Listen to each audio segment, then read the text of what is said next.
If you listen to the reaction of British business organisations to the Bank of England has had to intervene because of the exacerbating effect of this fiscal event that we've been told to call it.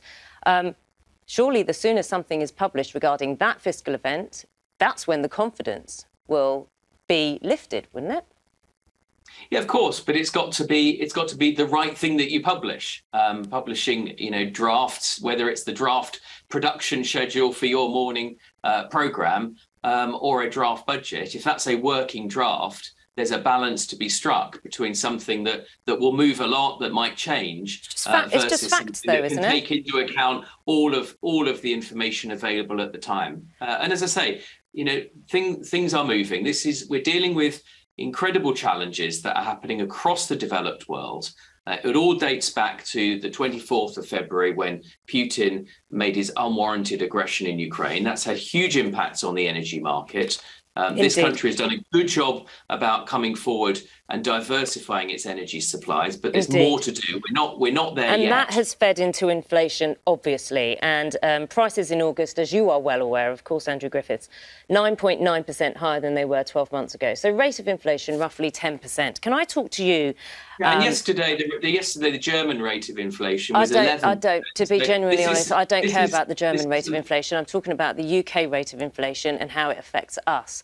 What the Prime Minister probably should have said is that the intervention on the energy price freeze has, according to the Treasury's own figures, will reduce the peak of inflation in the UK by at least 5%, because that energy price freeze is for all consumers and for all business and all the public sector. So the inflation will be reduced from its headline level by at least 5%. That means the Bank of England will not have to put interest rates up as high to control inflation if the energy price freeze wasn't happening. And clearly, we all know that putting up interest rates strengthens your currency. Well, the fact that the markets know that we're not going to have to put our interest rates up as high as we would have done. And I think it's a policy that will have to be accepted and introduced by lots of countries across the world, or they're going to see the whole economy collapse this way. I will make a prediction, OK? You can hold me to this in 12 months' time. I will predict that the amount of tax raised from the most wealthy in society into the exchequer will increase. It won't go down. So the benefit to everyone who's concerned about their resources, about their jobs and about their livelihoods is that we will see economic growth and the tax burden on everyone else will reduce because more tax is coming in from the wealthier in society. And not only that... Hang on, sorry, I just don't understand. Why will the amount coming in increase if there's a tax cut? Well, how can it possibly increase? Well, this is the problem, because basically common logic says if you reduce the tax rate, you get less tax. Yes. The truth is, but the truth is, when we cut the 60% rate back in the 80s, we got more tax in. When we cut the rate, cut the rate on all previous occasions, more tax comes in from wealthier people because they choose to do things differently because they see it in their interests to basically earn more money and not to restrict their earnings and not to restrict their investments. So the answer is, and this is why I say hold me to it, in 12 months' time, I'm really happy to come back on, and I'll guarantee you that in the higher rate tax bracket, the exchequer will have got more money, and therefore we may even be able to reduce taxes on the least well off even further. We had to act really quickly last Friday to give people the confidence on energy. Just look at what's happened on energy over the last week. At the beginning of this year, 160 million cubic meters of gas flowed through Nord Stream 1. Right now, that's sitting at the bottom of the North Sea, bubbling from acts potentially of sabotage. Imagine what that would have done to the price of energy if we hadn't been able to give consumers and businesses confidence that we were going to cap the average household's energy bill at $2,500. Now, having done that, having come forward with that really big fiscal intervention, it's very important that we can talk to the country about how we're going to pay for that. That's going to take time. That's about increasing the long-term trend rate of growth. That's about solving issues like access to affordable childcare, about building the homes that the nation needs where we need them. I think one of the questions Have a listen to Lee. We met him at a food bank here in West Yorkshire. This is what he had to say. If it weren't for the food bank, I wouldn't be able to feed my children and myself. I'm just at the amount where I can't claim any help whatsoever. and then you get the small pay rises, and then everything just goes up. Not only am I working harder than ever at work, prices of everything going up, as electric and gas bills are going to go through the roof soon. I have a wife who suffers with mental illness as it is, and it's quite hard. You try to cope on the outside, but I'm not really well, to be honest with you. That's quite heartbreaking to listen to, Prime Minister. What would you say to people like Lee? And there are lots of them listening in West Yorkshire right now. Well, the issues that Lee raises, and is clearly very, very difficult for people. It's very difficult for Lee.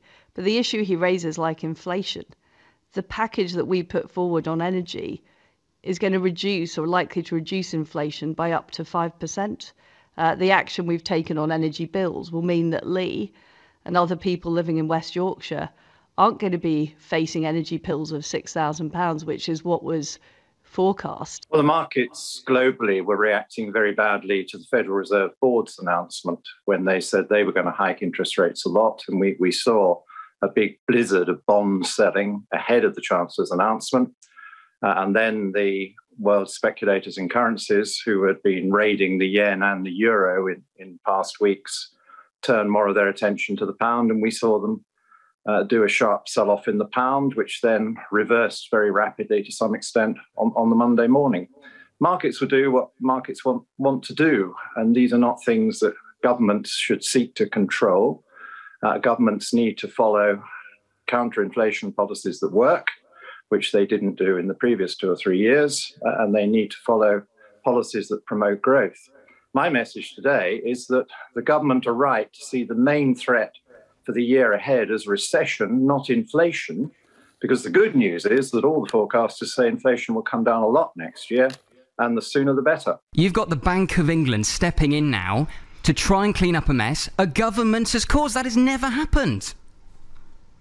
We have a very, very difficult economic global situation because of the war that Vladimir Putin has perpetrated in Ukraine, and countries are under pressure around the world. This isn't Putin. This isn't just about Putin. I mean, your Chancellor on Friday opened up the stable door and spooked the horses so much you can almost see the economy being dragged behind them.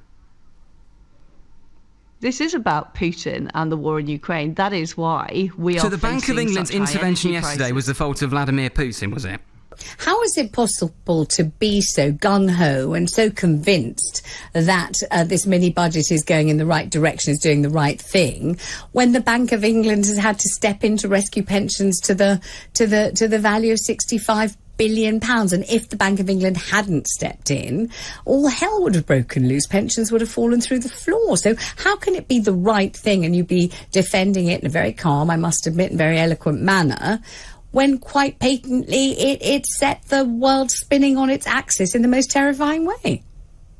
Well, actually, I think, again, we need to be a bit careful there because the UK is not suffering any more than any other nation right now. In fact, I think the pound has reduced less than most other European currencies during this period. And there's a very big difference between what happens today, what the headlines are today and this week and or even this month, and what the longer term consequences are.